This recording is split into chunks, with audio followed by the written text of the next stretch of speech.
Hey guys, welcome back. Tonight we will be reading chapters 27 and 28 of Out of My Mind. We only have about this much left, as you can see, so we are making progress and nearing the end. We ended with them having won, and we'll be going to national championship. And remember, they went out to eat, and Claire got sick, threw up, and Melody couldn't believe that nobody was making a big issue about that, but they always make issues with her. And they were in a place that didn't have wheelchair access. It had broke. So that is where we are, and here we go. They had just gone down the steps to the car after a night from celebrating. The next morning, Mom bounds into my room holding a newspaper. "Good morning, my rock star," she greets me. Guess what? Rock star? She's tripping. I turn to look at her. My face says, "What?" "You're famous." "Huh?" She gets me out of bed, straps me into my chair, unplugs the Medi-Talker from the charger, and hooks me up. Then she places the morning paper on top of it. There I sat, plastered on the front page of the newspaper, in color. "Wow," I type. "The article is all about the team winning the competition, but yours is the only picture they used. Interesting." "Why me?" Mom smiles quickly. "Because you are unique and wonderful and lots more interesting than ordinary fifth graders, I guess," she says. "The whole article seems to be focused on you." "Team kids won't like that," I type. "I'm sure they'll be happy for you, sweetheart." "No, they won't.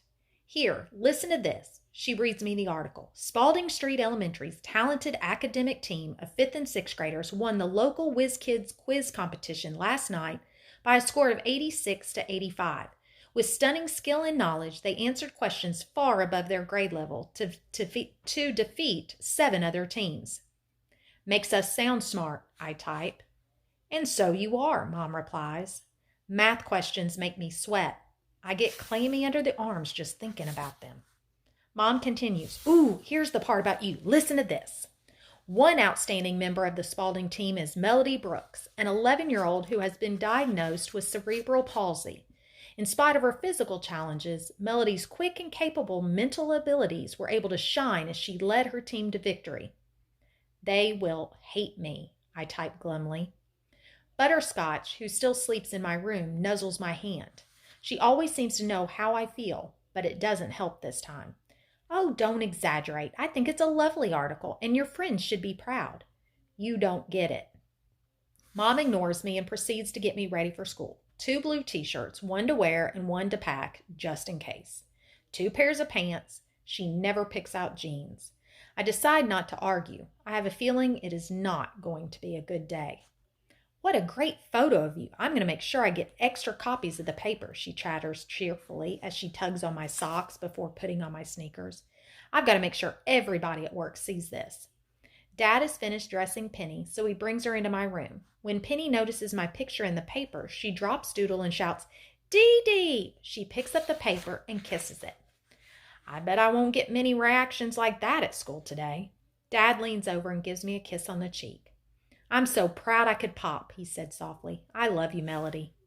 That makes me get all teary. Just once, I wish I could hug my little sister, or tell my dad I love him too, in real words, not through a machine.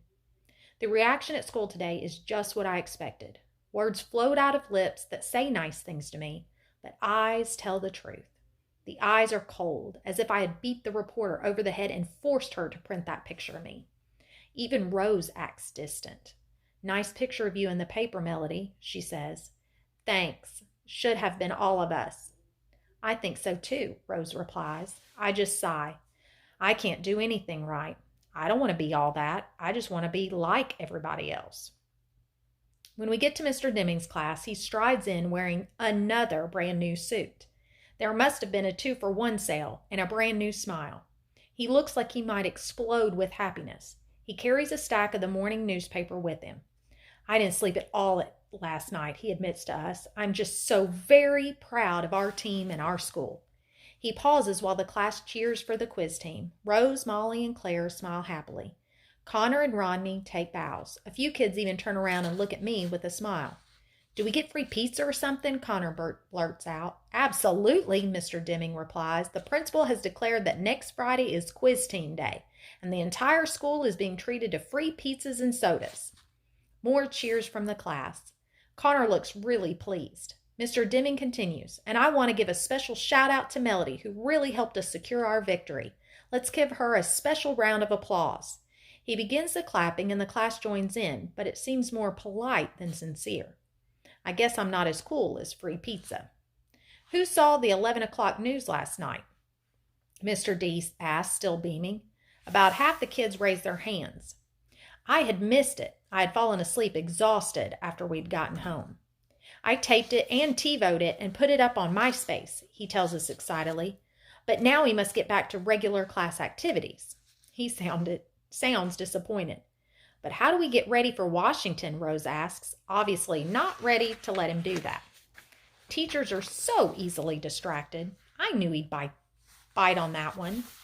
Mr. Deming smiles again and takes a deep breath. We have only 2 weeks to get ready, Rose. I've prepared a packet for each of my teen champs, he says as he passes out the paperwork. Take this home and bring it back tomorrow without fail. In it, I've included information about how to redeem the free plane tickets and info about our hotel and schedule for the days we are in D.C. It also gives details about our practice schedule, which begins today. We will meet every day after school and a half day on Saturday. Saturday? Connor asks, disbelief in his voice. I'm worried about that too. A whole half day? If Catherine can't come, how will I get to the bathroom or eat? I'll bring bagels for breakfast, fruit for snacks, and we'll order in burgers for lunch, Mr. Deming tells him. Sounds sort of healthy, Connor responds with a grin, but I'll be there. You skip a practice and you get bounced to the alternates, Connor. I'm in this to win. Why don't you take a couple days off, my man? Rodney says to Connor. I'd be glad to take your place. Slide you right out in a blink, he sounds serious. No way, man, I'll show, Connor says hurriedly. Molly raises her hand. Mr. Deming, do the alternates go to Washington also? Absolutely. So should I buy a new dress just in case I get to be on the team?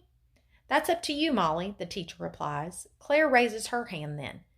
Mr. D, I think I know what Molly's getting at. Since there are 6 people on the DC team instead of 4, which of the alternates will you choose?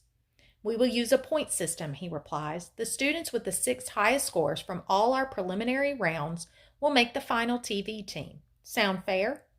Claire looks satisfied at that, and she and Molly high-five each other. Mr. Deming finally gets back to regular classwork, the study of Spain and Portugal, and I do my best to do nothing to call attention to myself. No weird noises or kicks or grunts for the rest of the class. No answers to questions I know. I just sit in the back of the room with Catherine and hope that the morning will pass quickly.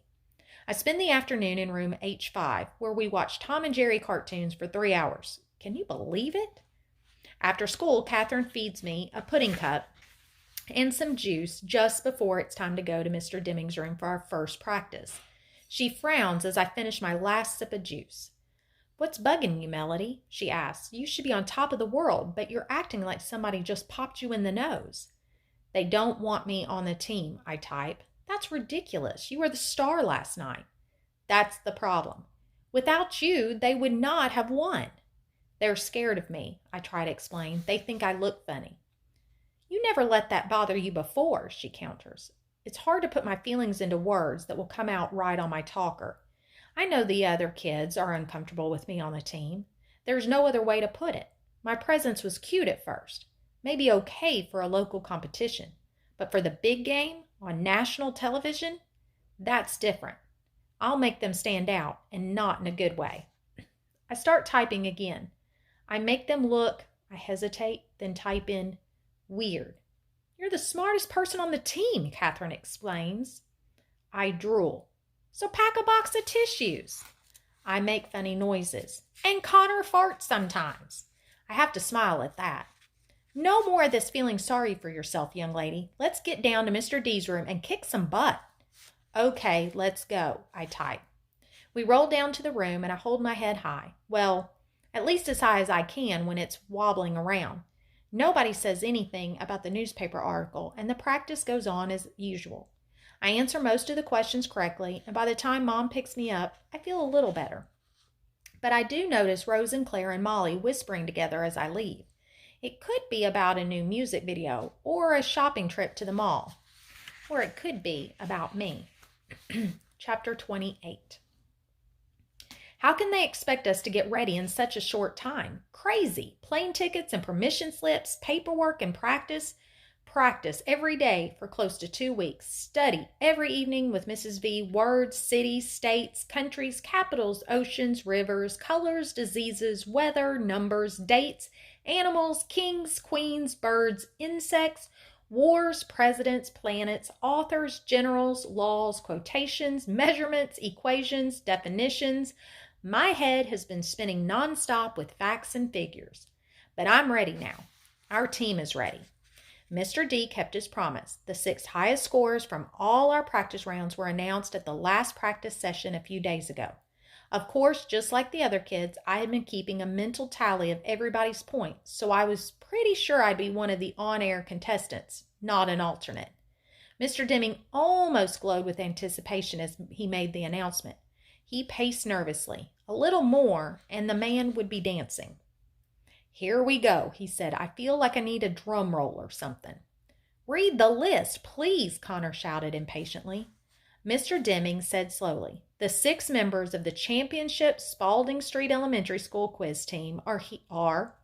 He paused. I thought Connor was going to throw something at him. "Rose, Connor, Melody, Elena, Rodney, and Molly. Claire and Amanda will be our alternates." "I'm an alternate?" Claire gasped. "Molly beat you by 2 points, Claire," Mr. D explained. "But you still get to come with us and cheer us on and tour the city." "But it was me who helped her study," Claire said, outrage in her voice. "That is so not fair." I just shook my head and smiled a little. There is so much Claire doesn't know about stuff not being fair. Molly looked smug and not at all sorry. Her mother came to pick her up and the practice was over. The competition is tomorrow, Thursday evening. Assuming we win, we'll have the Good Morning America appearance on Friday, followed by a trip to the White House. More sightseeing in D.C. is planned for Saturday, then we come home on Sunday. On Monday, hopefully, we'll return to school as national champions with that trophy. So tonight we pack. I've never been on a trip away from home before, so we have some serious planning to do. I feel crazy excited, crazy nervous. Dad bought me a bright red suitcase with wheels. It smells like the inside of a new car. Touching it makes me smile. Mom and I went shopping yesterday, something we don't get to do much anymore. She let me choose a couple of new outfits with jeans, none of those practical baggy sweatsuits for this trip. As we rolled down the mall, we passed a card shop. I had a brainstorm and tapped out on my board, "Go in. Get card, please." "For whom?" Mom said as we wheeled in there. "Catherine," I typed, "to thank her for helping me get ready." "How very grown up of you," Mom said, clearly pleased. "One for Mrs. V, too?" I tapped out. "Absolutely." The card we found for Mrs. V could not have been more perfect. The front was completely covered with hundreds of oranges, except for one blue one in the middle. Inside it, it said, "You're 1 in a million. Thanks." "She'll love it," Mom said. For Catherine, I picked out a card that showed a desk full of computers and MP3 players and video games, and a young woman connected to all of them with earphones. It read, "Glad you're always there to plug into me.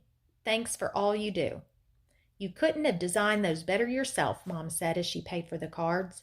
"Yep, pretty perfect." Around 7 o'clock, the doorbell rings. It's Mrs. V coming over to help with the final packing preparations. She and Mom make a great team. "I've made a checklist according to Mr. Deming's suggestions," Mom says. "Black skirt and white blouse for the competition."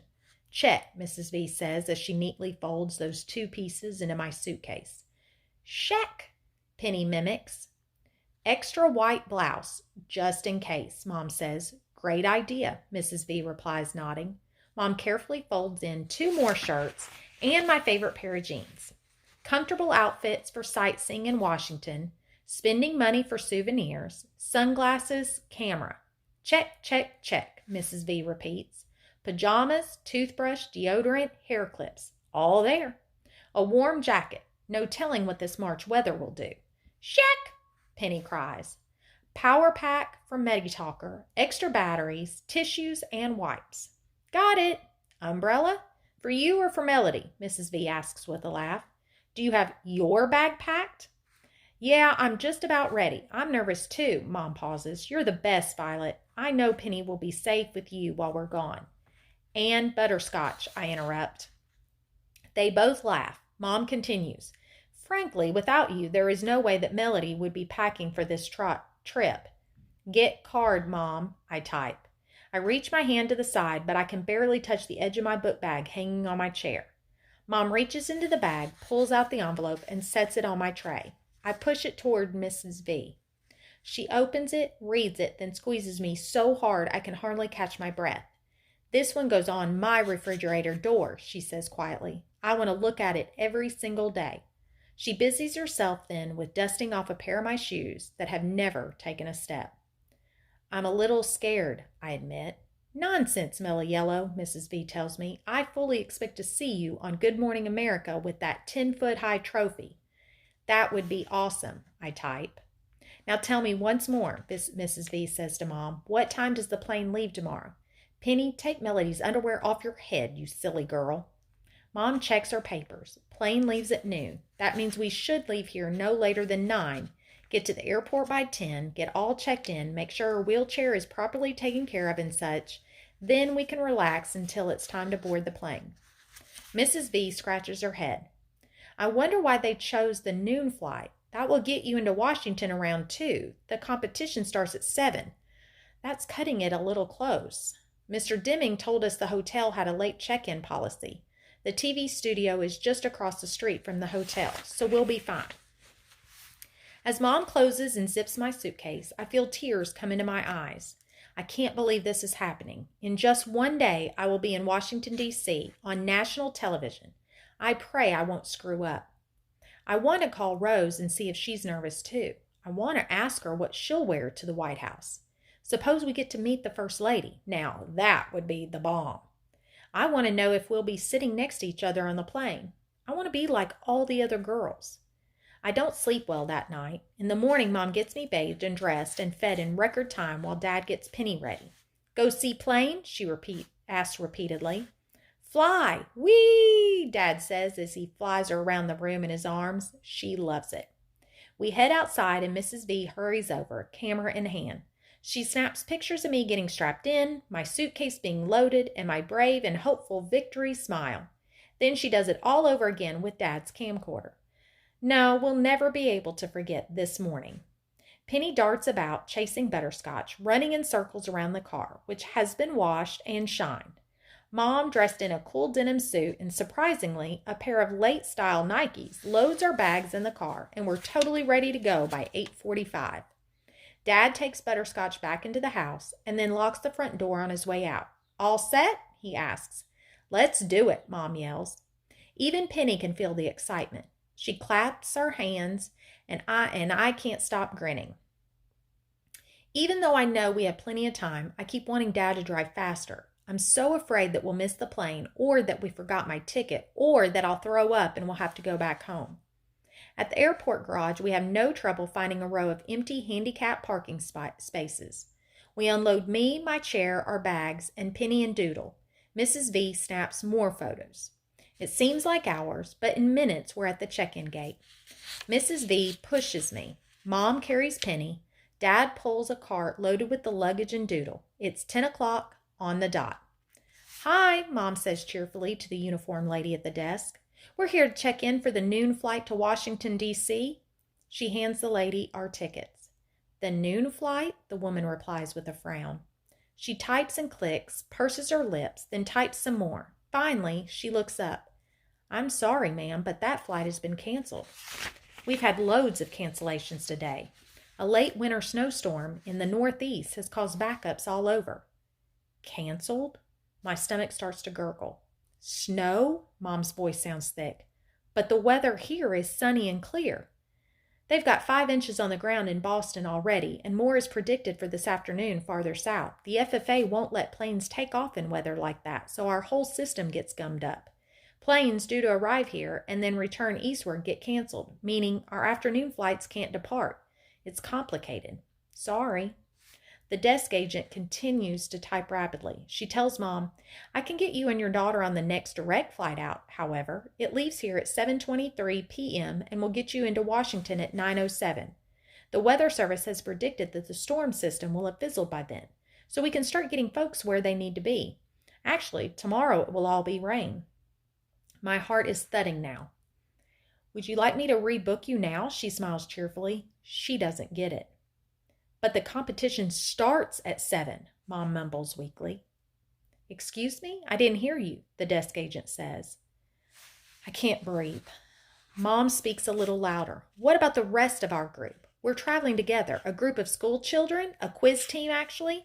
They were also booked on this flight. We've got a competition this evening. Oh, I remember those kids. They were here early this morning. Great group, so polite and well-mannered. They told me all about the competition and the huge trophy they might be bringing home.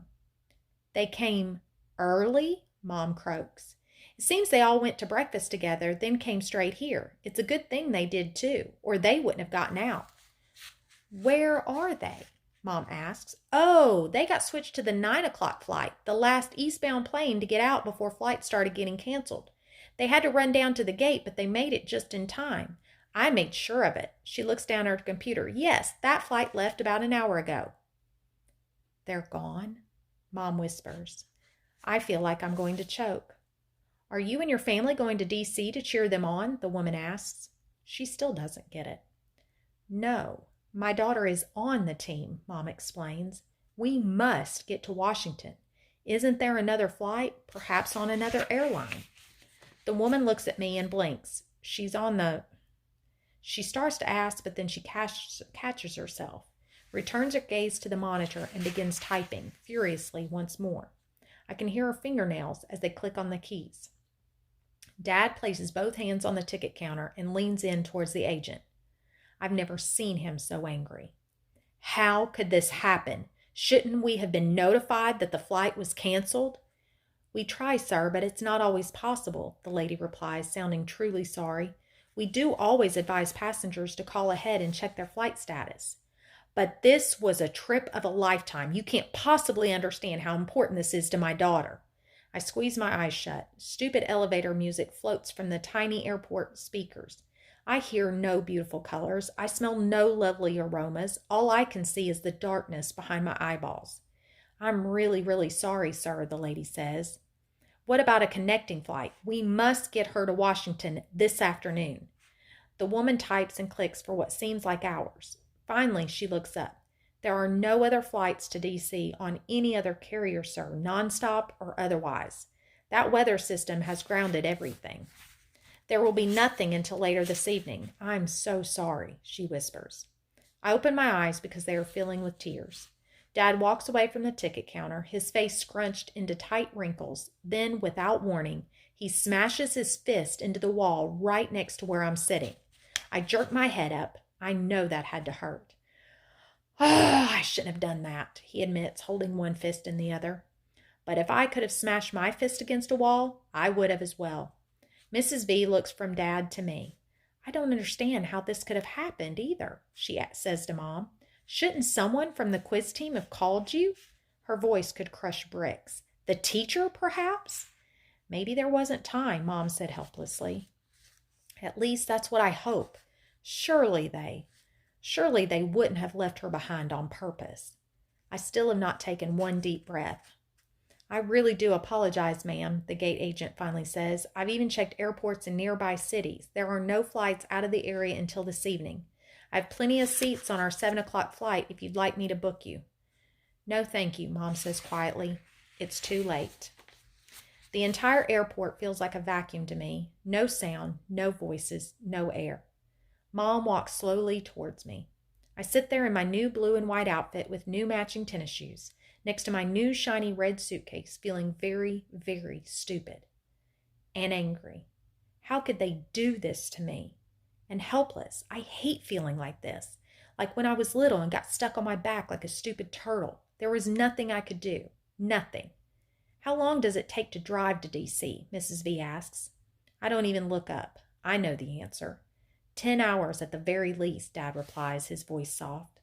Go fly airplane? Penny asks. No fly today, Dad says, touching her gently on her head with his good hand. Mom rolls me over to the bench on the side of the check-in area. She kneels down in front of me. She's crying. I don't think I'll ever breathe again. Mom hugs me. It's going to be okay, sweetie. You're still the best, the smartest, the most wonderful girl in the world. Somehow we're going to get over this. No, I won't. Mrs. V wipes her eyes as well. She sits on the bench and takes both my hands in hers. Oh, baby girl, I know this is hard, but there is just no way to get you to Washington. I just sit there. The morning started out like crystal, but the day has turned to broken glass. So that was chapters 27 and 28 of Out of My Mind. And we have about that much left, guys. And some of that is just kind of the end. So it looks like we'll have, it goes to chapter 33. So we have 29 to 33. So we are almost done. I hope you enjoyed it, and I hope you tune in to the next 2 chapters. Bye, guys.